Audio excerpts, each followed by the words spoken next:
Hare Krishna and a very good morning, my dear students. Students, in the previous class, we did the back exercise of lesson 3, unity is strength. Okay, and in that exercise, we did up to the true and false. And today, I am telling you its question and answers. I hope that you all will have learned the story very well. आप सब लोगों ने story को वापस से पढ़ा होगा.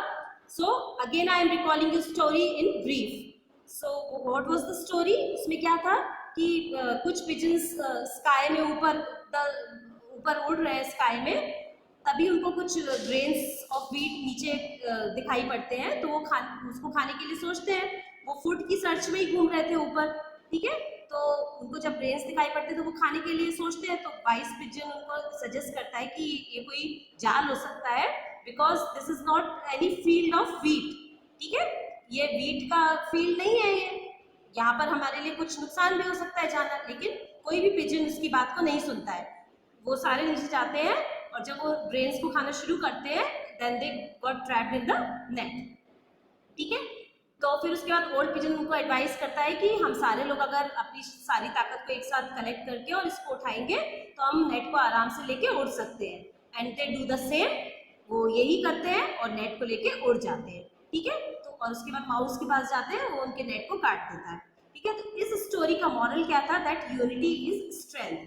Unity means अगर हम एक हैं तो एकता में ताकत होती है. ठीक है, तो अब मैं आपसे इसके क्वेश्चन एंड आंसर्स डिस्कस करती हूँ. What was the flock of pigeons searching? Flock of pigeons means pigeons का ग्रुप क्या सर्च कर रहा था, क्या खोज रहा था? The flock of pigeons was searching some food. क्या सर्च कर रहा था? वो कुछ फूड को सर्च कर रहा था. ठीक है. Second question, what did the old pigeon advise?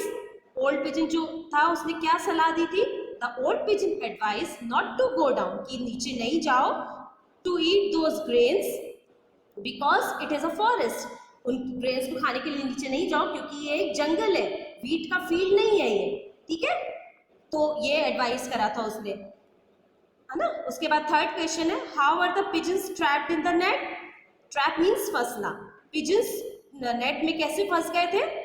When they started eating those grains. इसका आंसर है when they started eating those grains then they got trapped in the net. जब उन्होंने नीचे आए और उन ग्रेन्स को खाना शुरू करा तब वो नेट में फंस गए थे. यही आंसर है ना इसका. चलिए, फोर्थ आंसर है क्वेश्चन है, what did the pigeons do to lift up the net?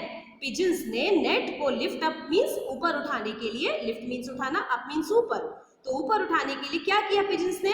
They all together, इसका आंसर है they all together lifted the net with all their strength and flu away. All together means एक साथ उन्होंने क्या किया? Net को उठाया. With all their strength means ताकत, उनकी सारी ताकत लगाकर उन्होंने उस नेट को उठाया and flew away, और दूर उड़ गए. ठीक है, यही किया था उन्होंने. Fifth question is, where did they go for help? वो हेल्प के लिए किसके पास में गए? पिजन्स. तो किसके पास गए थे? वो माउस के पास गए थे ना. तो इसका आंसर क्या होगा? They went to their friend mouse for help. वो अपने किसके पास में गए थे? अपने फ्रेंड माउस के पास हेल्प के लिए गए थे. स्टूडेंट्स, आपको इसकी आंसर शीट मिलेगी. उस आंसर शीट में से आपको आंसर्स आपकी कॉपी में लिखना है, और सिर्फ word meaning and question and answers you have to write in your copy. Rest back exercise you have to do in your book. आपको कोई भी एक्सरसाइज अगर बुक की बैक एक्सरसाइज अगर कॉपी में करनी है तो वो मैं आपको बता दूंगी, नहीं तो आपको सिर्फ word meaning and question and answers फिर कॉपी में नोट करना है. Okay, so do your work on time and submit me on time also. So that's all for today. Thank you all of you and take care.